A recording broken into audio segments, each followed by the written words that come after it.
Many have seen the movies, possibly even read the books, though most may not realize that Tolkien's stories, The Lord of the Rings, contains many mythological elements. Some of the different myths that Tolkien took from is the epic Old English poem Beowulf, epic Finnish poem Kalevala, and many others.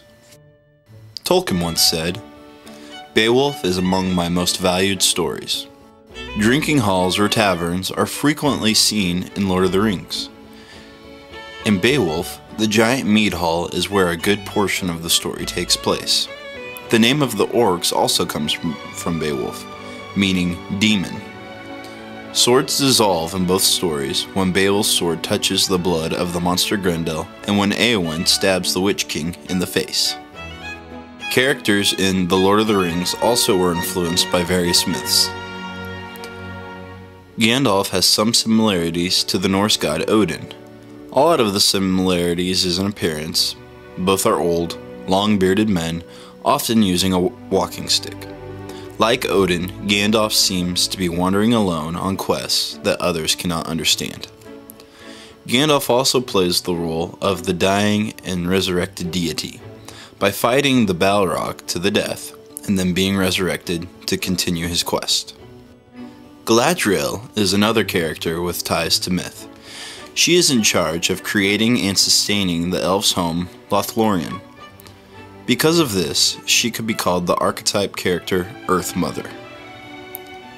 Aragorn could be argued as to be the archetype hero in The Lord of the Rings.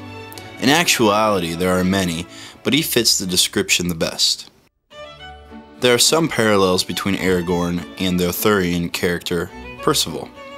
Both are fatherless at a young age, both go on many adventures, find out their heir to be king, and then become king.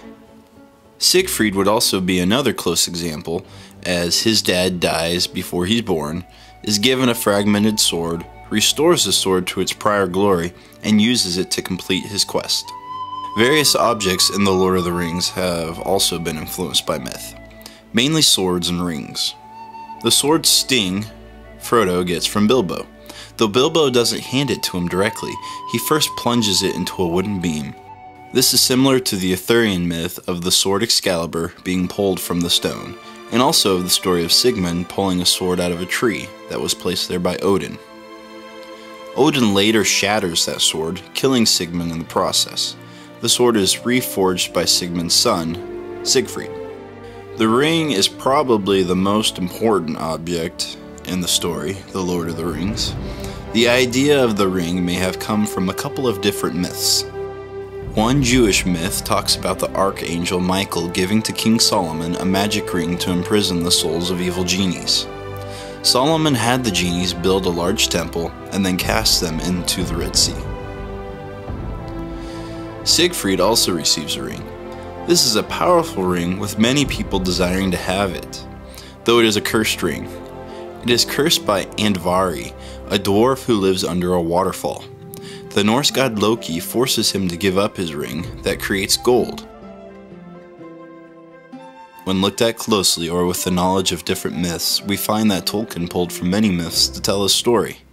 If a person thinks about it though, what better story is there to tell than one mankind shares together? The reason some myths are shared by so many cultures is because our subconscious already has them embedded, as Carl Jung postulated. The archetype like the hero, or the battle of good versus evil, is a repetitive symbol emerging from a collective human unconsciousness. This would allow people to relate to Tolkien's stories without even realizing why.